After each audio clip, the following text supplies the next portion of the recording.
গাজীপুরের রুহুল আমিন স্বপন 2003 সালে 50,000 টাকা দিয়ে ছোট পরিসরে খামার শুরু করেন। নাম দেন ঢাকা ফার্ম। এই খামার তৈরির পর থেকে নানা প্রতিকূলতার মাঝে ধরে রেখেছেন তার এই ঢাকা ফার্ম। বর্তমানে 12টি গরু ও কিছু বাছুর রয়েছে তার। এ থেকে তিনি দৈনিক 140 থেকে 150 লিটার দুধ পেয়ে থাকেন। তার দৈনিক খাদ্য খরচ 3 থেকে 4,000 টাকা। এলাকার 4 জন বেকার লোকের কর্মসংস্থান হয়েছে এই ঢাকা ফার্মে। তার ভবিষ্যৎ পরিকল্পনা হচ্ছে এই দুগ্ধ খামার থেকে তিনি মিষ্টি জাতীয় খাবার তৈরি করবেন।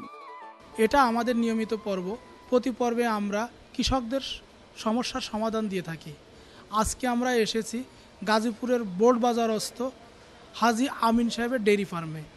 এই ফার্মটি দেখাশোনা করেন তার ছেলে রুহুল আমিন স্বপন। স্বপন, আপনার গরুর কি সমস্যা? আমার এখানে 40 থেকে 45টা গরু আছে। তার মধ্যে 12টা গরু দুধ দেয়, কিন্তু দেখেন আমার 12টা গরু দুধ দিচ্ছে আর বাকি 30টা গরুর মতো প্রায় বসে খাচ্ছে। এতে আমার মানে খাচ্ছে, খরচ হচ্ছে, কিন্তু আমার কোনো লাভ বেনিফিট হচ্ছে না। আপনার ওলানের চিবিতে ঘা হয়েছে। এই ঘাটা আমি মোটামুটি কিছু ওষুধপত্র দিয়ে চেষ্টা করতেছি, কিন্তু ঘাটা শুকাচ্ছে না। আপনারা রুহুল আমিন স্বপনের মুখে তার গরুর সমস্যাগুলো শুনলেন। আমরা এখন ডাক্তার আমিনের কাছে জানতে চাইব যে তিনি কি বলেন। আমরা তো জনাব স্বপনের কাছে তার সমস্যার কথাগুলো তার মুখ থেকে শুনলাম। তো সমাধান দেওয়ার আগে আমার মনে হয় খামারের তার যে সমস্ত গরুগুলো আছে, আমি সবগুলো গরু একবার এক নজর চোখ বুলিয়ে নিতে পারি, বা সমস্যাটা কি আছে সেটা আমি একটু যাচাই করে নিতে পারি।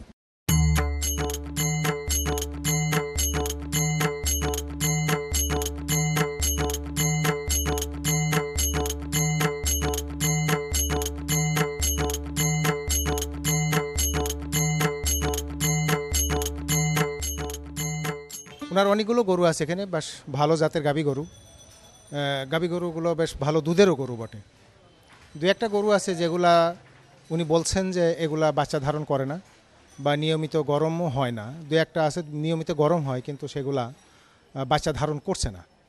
তা আমি একটা গরু এখানে দেখলাম, সেটার আবার তার যে উলান আছে, দুধের উলান, সেটার বাম পাশের পায়ের সাথে উঁচুর দিকে যে কর্নার একটা ভাঁজ আছে, উলান এবং পায়ের সঙ্গে যে সংকুচিত জায়গাটা আছে, ওই জায়গাটার মধ্যে একটা পুরাতন ক্ষত হয়েছে। এই ক্ষতটা আমার কাছে মনে হলো বেশ মাস 3-এরও বেশি সময়ের পুরাতন হবে। যদি 10-15 দিন বা 20 দিনের বেশি যদি এটা দীর্ঘস্থায়ী হয়, তখন ধীরে ধীরে এটা ক্রনিক হয়ে যায় এবং ভবিষ্যতে এই ক্ষতটা আরও মারাত্মক হয়ে ক্যান্সারও রূপ নিতে পারে অনেক সময়, যেহেতু ওই জায়গাটায় কোনো আলো বা বাতাস যায় না এবং সবসময় একটা ঘর্ষণের মধ্যে আছে।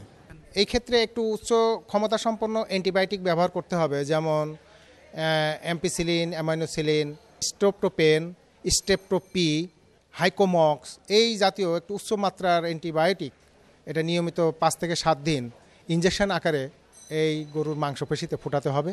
আর ওই জায়গাটা দিনে 3 থেকে 4 বার জীবাণুনাশক দিয়ে খুব ভালোভাবে ধুয়ে দিতে হবে। ধুয়ে জায়গাটাকে শুকনা রাখার ব্যবস্থা করতে হবে।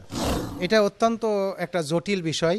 যদি কখনো যমজ সন্তান জন্মগ্রহণ করে, সেটা যদি অপোজিট সেক্সের হয়, একটি ছেলে বা একটি মেয়ে, সেটা মানুষের ক্ষেত্রে হতে পারে, পশুর ক্ষেত্রে হতে পারে। এই গরুটার বয়স কিন্তু ওনার ভাষ্যমতে 3 বছর। তো 3 বছরের একটা গরুর যে জরায়ুর আকার বা আকৃতি, তার ভিতরে যে ডিম্বকোষ আছে, ওভারি আছে, তার যে সাইজ থাকার কথা, সেটা আমরা হাতের মধ্যে অনুভব করতে পারছি না। অর্থাৎ এটা আর কখনোই মা হওয়ার মতো যোগ্যতা সে অর্জন করবে না। গত 3 বছর ধরে আমি জানতে পারতাম না যে গরুর গরম হচ্ছে না কেন, ডাকতেছে না কেন, আমার ধারণাই ছিল না। তো এখন ডাক্তার সাহেব আসাতে আমার উপকার হয়েছে, জানতে পারলাম এই কখনো মা হতে পারবে না। তো এখন ভবিষ্যতে আমি এটা আস্তে আস্তে বড় করে এটা হয়তো বিক্রি করে দেবো বা একটা কিছু করবো আর কি। এটা আমার মানে ধারণা হয়ে গেলো, যমজ বাচ্চা হলে যে এই সমস্যাটা হয়। তা আমি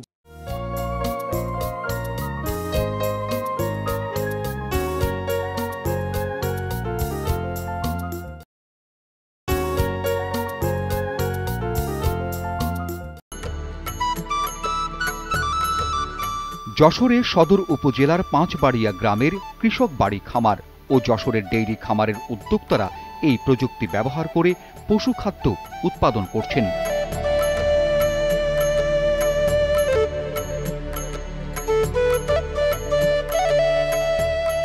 গম, ছোলা, খেসারি, ভুট্টা, সয়াবিন, মাসকলাই সহ বিভিন্ন শস্যের অঙ্কুরোদ্গম বীজ ব্যবহার করে খাদ্যটি উৎপাদন করা যায়।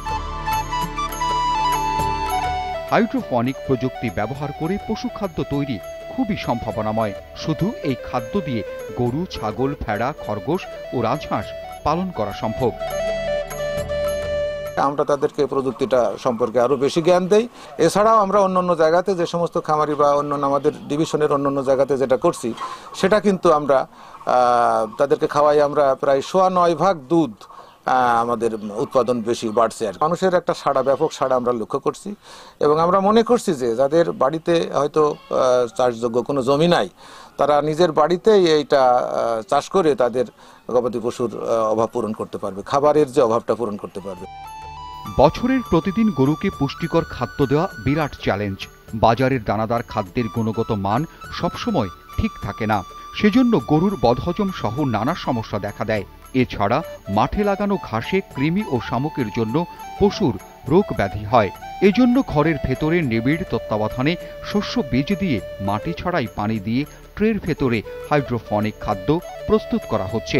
এই খাদ্য ব্যবহারের ফলে গরুর দুধে নড়ি ও ঘনত্ব বেড়েছে। যারা গরু খামার করেন তারা জানেন যে গরুকে পর্যাপ্ত দুধ উৎপাদন করতে গেলে পরে দানাদার খাবার দিতে হয়, কনসেন্ট্রেট খাবার যেটা আমরা বলি। আর দুধের কোয়ালিটি ডেভেলপ করার জন্য রাফেজ দিতে হয়, দ্যাট ইজ ঘাস বা অন্যান্য ধরনের ফডার। তো এই ফডারটা হাইড্রোপনিক ফডারের ভিতরে আমি দুইটাই পাচ্ছি। এটাতে আমি অ্যাজ ওয়েল অ্যাজ রাফেজ এবং সেই সাথে এর স্প্রাউট যেটা আছে শিকড় সেটা, এবং তার সাথে যে মূল বীজটা এটাও আমি পাচ্ছি। গবেষণায় যেটা দেখা গেছে যে প্রায় 13% প্রোটিন ডেভেলপ করে, মানে বেড়ে যায় হাইড্রোপনিক করার ফলে। একই সাথে আমি কনসেন্ট্রেট এবং রাফেজ দুইটাই পাচ্ছি এমন একটা দামের ভিতরে যেটা গরুর খামারিদের জন্য সবচেয়ে লাভজনক। ভারতে এই প্রযুক্তি ব্যবহার করে পশুখাদ্য তৈরি হয়। ইউটিউবে এই প্রযুক্তি দেখে কয়েক মাস আগে এটি ব্যবহার করেন কৃষক বাড়ি খামারের অংশীদার সিরাজুল ইসলাম। সিরাজুল ইসলাম আমারই ছাত্র। তারপরে ও বলছিল একদিন আমাকে, স্যার হাইড্রোপনিক সিস্টেমে ঘাস হয়। আমি নেট সার্চ দিলাম, সার্চ দিয়ে দেখলাম হাইড্রোপনিক সিস্টেমে কিভাবে তৈরি করা যায় ঘাস এবং পুষ্টিকর উপাদান। সেখানে সলিড উপাদানও আসবে এবং ঘাস আসবে, শিকড় আসবে এবং গমের যে অঙ্কুর হওয়ার পর যে পুষ্টিমানটা বেড়ে যায় সেটাও কাজে লাগবে। ভেড়ার খামার যখন আমরা শুরু করেছি তার অল্প কয়েকদিনের ভিতরে ঘাসের সংকট দেখা দিল এবং যে কিনা খাবার এর দাম হলো যে অনেক বেশি।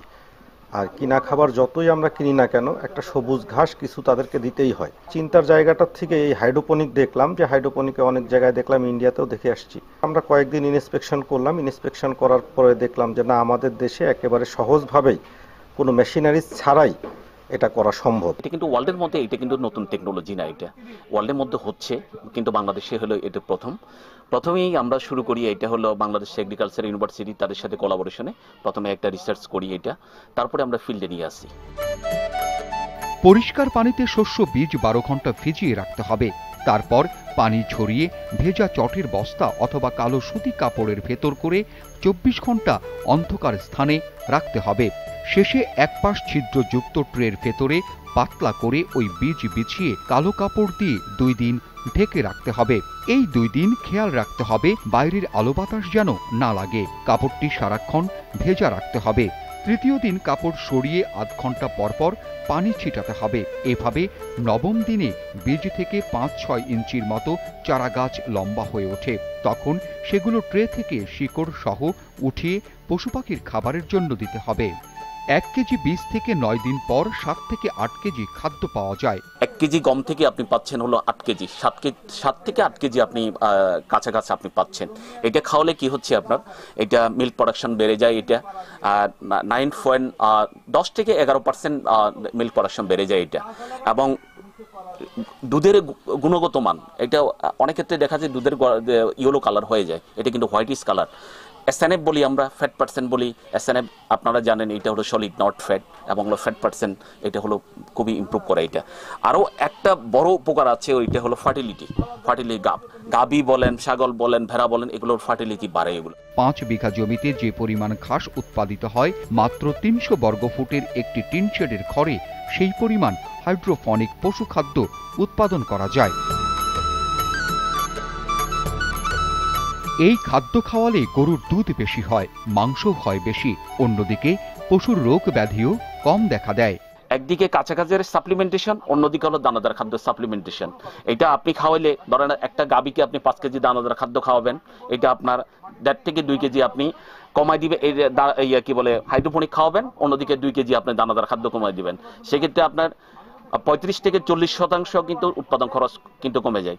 একদম খামারে কিন্তু লাভের মুখটা কিন্তু দেখি। খুলনা বিভাগে বর্তমানে 27টি ফার্মে মাটি ছাড়া ঘাস চাষ হচ্ছে।